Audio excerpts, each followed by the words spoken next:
Bienvenidos una vez más al curso de Contratación de Obras Públicas. Mi nombre es José Antonio Tenorio Fernández y en esta oportunidad hablaremos sobre las valorizaciones de obra dentro de la fase de ejecución contractual. En primer lugar, debemos decir que las valorizaciones de obra constituyen la cuantificación económica del avance físico de la ejecución de la obra. Tratándose de obras contratadas bajo el sistema de precios unitarios, lo que se valoriza es el total de metrados realmente ejecutados, en tanto que tratándose de obras ejecutadas bajo el sistema de suma alzada, lo que se valoriza es el total de metrados del presupuesto de obra. Conforme al reglamento de la Ley de Contrataciones del Estado, las valorizaciones de obra tienen carácter de pagos a cuenta del monto contratado. ¿Cuándo es que se realiza esta valorización de obra?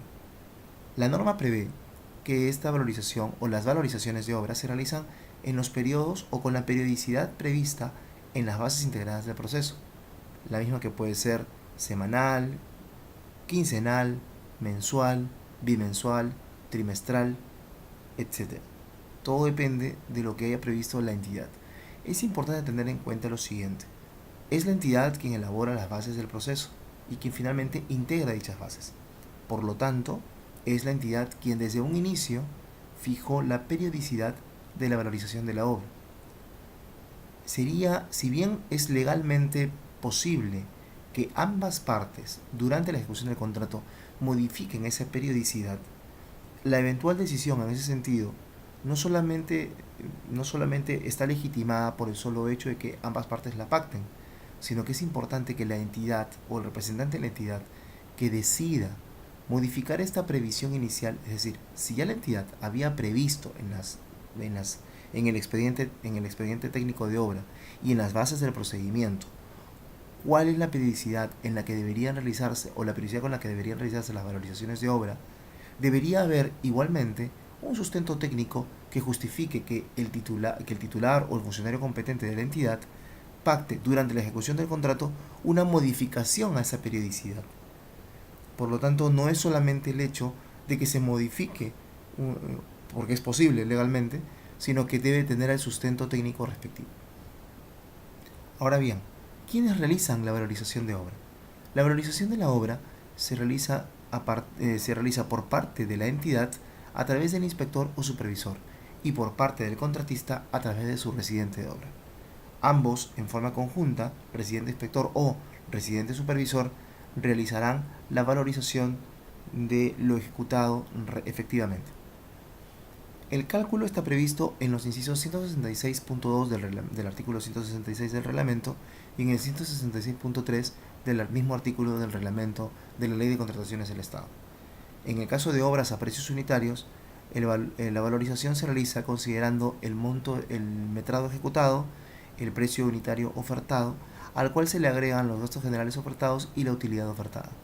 Para el caso de suma alzada, de obras contratadas bajo el sistema de suma alzada, el metrado ejecutado se multiplica por el precio unitario de valor referencial, al cual se agrega los gastos generales de valor referencial y la utilidad de valor referencial. Y el subtotal así obtenido se multiplica por el factor de relación. ¿Cómo se tramita la valorización de la obra? En primer lugar, una vez que el inspector o el supervisor con el residente de obra realizan la valorización, eh, lo presentan, luego de hacer la formulación y valorización de los metrados, lo que hacen es presentarlos a la entidad dentro del plazo fijado en el contrato. Es decir, es el contrato en donde se fijan la oportunidad en la que se deben presentar la valorización de los metrados. La oportunidad en que se presentan no es la oportunidad en que se realizan, necesariamente, no necesariamente.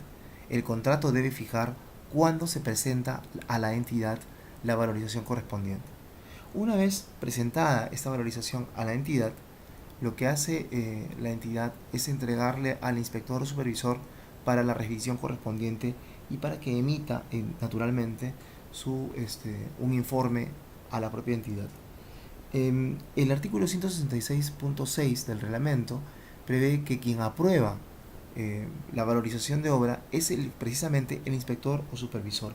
Naturalmente, luego de la aprobación, el inspector o supervisor, según sea el caso, deberá elevar un informe a la entidad dando cuenta de esta valorización y de los criterios técnicos que han tenido en cuenta. Cuando las valorizaciones se refieran a periodos distintos a los previstos, en la norma, que son de 5 días, porque ese es el plazo que establece la norma para la aprobación. Si la valorización se realiza en un periodo distinto, las bases deben establecer el tratamiento correspondiente, eh, siguiendo básicamente los parámetros del reglamento. En el caso de que el inspector o supervisor de la obra no aprueben dentro del plazo establecido de 5 días, entonces, por razones imputables, por ejemplo, a la entidad, el contratista tiene derecho al reconocimiento de los intereses legales correspondientes, aplicando para dicho efecto los artículos 1244, 1245 y 1246 del Código Civil. Eso es todo lo que podríamos